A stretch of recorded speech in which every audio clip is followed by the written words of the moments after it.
全球货币正在逐步的数字化，其中中国的数字人民币似乎已经领先了一步，不仅有望改变国内的金融结构，更有可能挑战美元的国际货币地位。面对这一局面，人们好奇美国何时会推出自己的央行数字货币 CBDC。那近期的一些新动态给了我们一个意想不到的答案，美国似乎不急于推出自己的 CBDC， 反而可能选择一条与中国完全不同的道路，那就是通过一种叫做稳定币的数字货币来实现美元的数字化。最近的国会听证会上，美联储主席鲍威尔的表态令人震惊。We do see payment stablecoins as a form of money. 这发言的背后是美国两党各自提交的稳定币法案，他们正在讨论如何管理这种新型货币。我知道这很让人感到困惑，为什么美国可能选择稳定币，而不是像中国那样立即发行央行数字货币？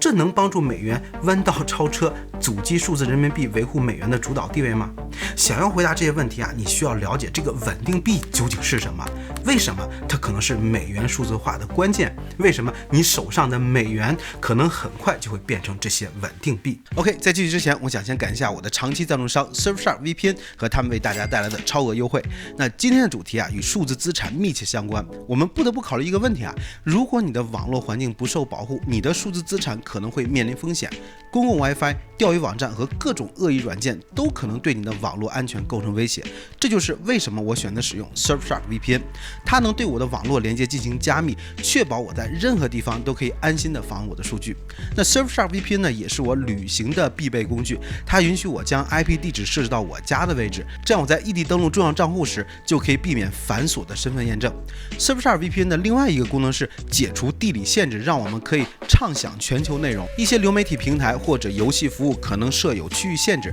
但使用 Surfshark VPN 我们就能够轻松改变 IP 位置，越过这些地理障碍。对了，你知道我最喜欢的 Surfshark VPN 的一个原因是什么吗？那就是它的性价比。它支持同一账户在多个设备上同时使用，这就意味着你和家人只需要一个账户就够了。那现在大家使用优惠码 MoneyXYZ 或者使用视频下方的专属链接，可以获得独家优惠，外加额外3个月免费。另外还有30天内退款保证，不用担心不适用。那如果你关心自身的网络安全，我强烈推荐你试试 Surfshark VPN。再次感谢 Surfshark VPN 对本期视频的支持。那我们现在就来讨论一下，到底什么是稳定币？那我知道很多人听到加密货币这个名字脑袋就会大，但理解稳定币不需要任何深入的技术知识，因为它的概念就像我们生活中常见的游戏币或者赌场筹码一样简单。假设我开了一家赌场你来我的赌场玩，那首先你需要把手上的现金换取一定数量的筹码，那筹码的价值是固定的，比如1筹码就等于1美元，然后你拿着这些筹码就可以在赌场里任意的玩耍，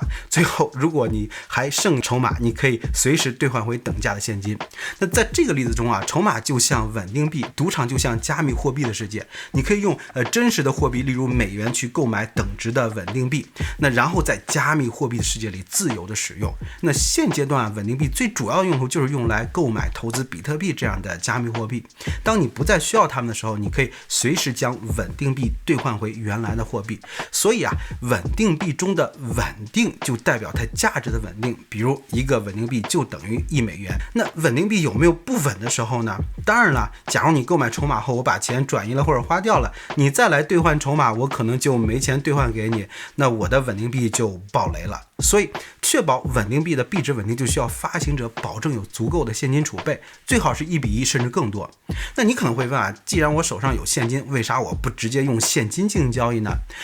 这就像你在赌场必须使用筹码，是因为筹码让赌场内部的交易统一，使交易变得更快更高效一样，在加密货币市场使用稳定币交易更方便，成本低，不受地域和时间的限制。简单解释的话，就是因为稳定币和其他的加密货币都使用了区块链技术，它们之间相互兼容，交易更容易，而传统银行的转账系统并不适配这些区块链，会很慢很昂贵。那实际上稳定币不止这一种，除了用美元等法币做抵押，还有用大宗商品、其他加密货币比如比特币做抵押的，以及通过某种算法实现币值稳定的算法稳定币。但美国立法者提到稳定币就是专指这种用美元1:1抵押的稳定币，他们称为 payment stablecoins， 专门用于支付目的的稳定币。那当前这种稳定币最主流的有USDT、USDC、BUSD 等。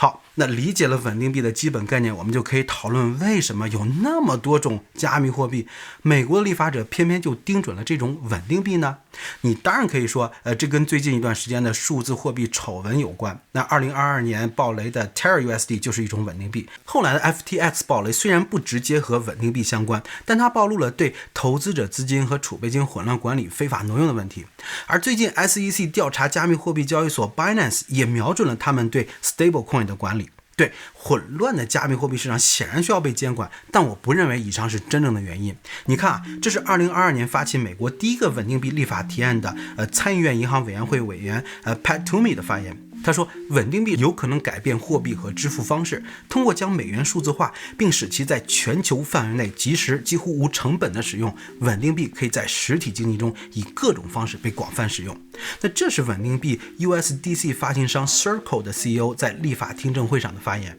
Stablecoins and blockchain networks will likely become strategic infrastructure for the future of the internet. The dollar is at a crossroads, and currency competition is now technology competition.No nation understands this better than China. With its own state-controlled digital yuan, the steps the U.S. government takes now will have a significant impact on dollar competitiveness in the decades that follow. Failing to take the appropriate steps could have devastating consequences for America. 在整个听证会上，参与者们数次提到和中国在数字货币上的竞争，以及稳定币对加强美元国际地位的重要性。如果再考虑到鲍威尔的发言，我们不难看出稳定币立法具有深远的战略意义。他们把稳定币视为美元数字化的关键通道，甚至是美元弯道超车阻击数字人民币的武器。这是为什么呢？首先对标美元的稳定币其实就是美元的数字化形式。当你用1美元现钞交换1枚等价的稳定币，其实就是在将美元转变为加密货币。那这枚稳定币虽然在功能上类似美元，却又拥有数字货币的所有优势。Dollar-denominated stablecoin is an effective alternative to a CBDC that would preserve the dollar's dominance globally.那由于加密货币投资市场的混乱和丑闻很多人对数字货币其实存在偏见，认为他们只不过是一场骗局。那虽然我个人并不投资加密货币，但是这里我不得不给加密货币，尤其是稳定币平反。那如果相关的稳定币法案通过，统一的监管会消除金融体系中的许多风险。例如我们最近看到的银行挤兑暴雷，这是因为这些法律会要求稳定币的发行商保证至少1:1的储备金，而在美国银行已经没有储备金的限制，任何银行都无法应对所有人同时取款的情况。即使在现阶段缺乏统一监管标准的情况下，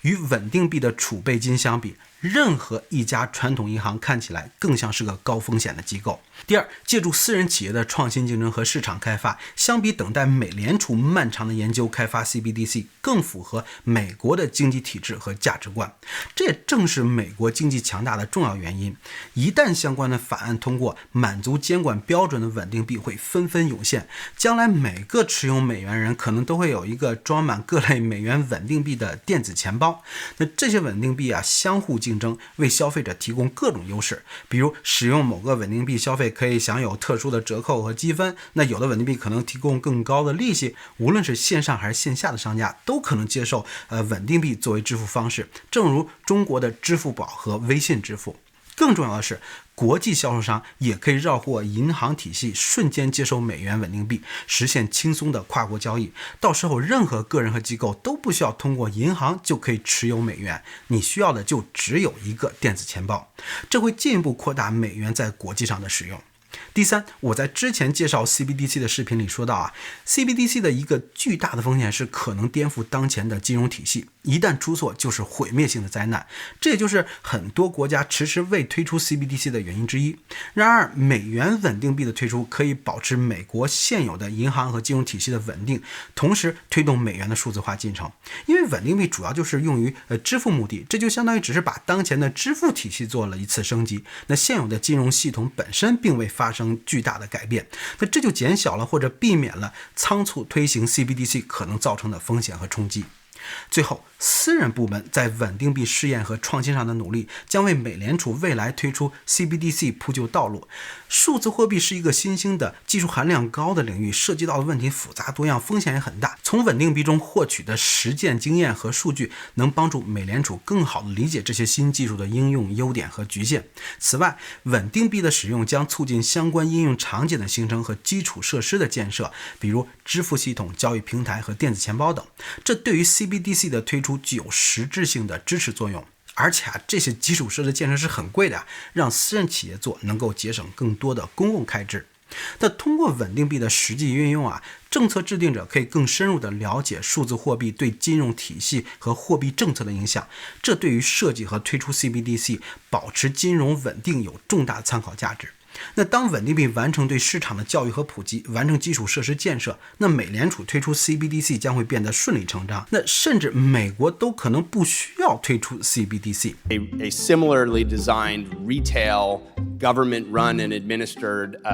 central bank digital currency is not needed in the United States. 那如果我们对比一下数字人民币的策略，美国与中国路径可能正好相反。中国采取的是由政府领导由上而下的方式推行数字人民币，并全面禁止任何个体和机构制作发行稳定币。而美国的政策是由下而上，由私人部门主导创新和竞争，形成自然生态。那中国的做法可能更快更有效，但试错空间比较小，成本也可能较高，风险也比较大，因为任一种货币都需要在自然的应用场景中得到普及，而这些应用场景很难人为规定。从这点上说中国其实本应该和美国走相似的道路，因为中国已经有了领先世界的支付宝和微信支付，它们虽然从技术上不能叫做稳定币，但是背后的原理是类似的呀。你支付宝账户上的每一块钱都对应着1块人民币。经过多年的发展支付宝和微信支付已经打造了完善的支付基础设施和应用场景。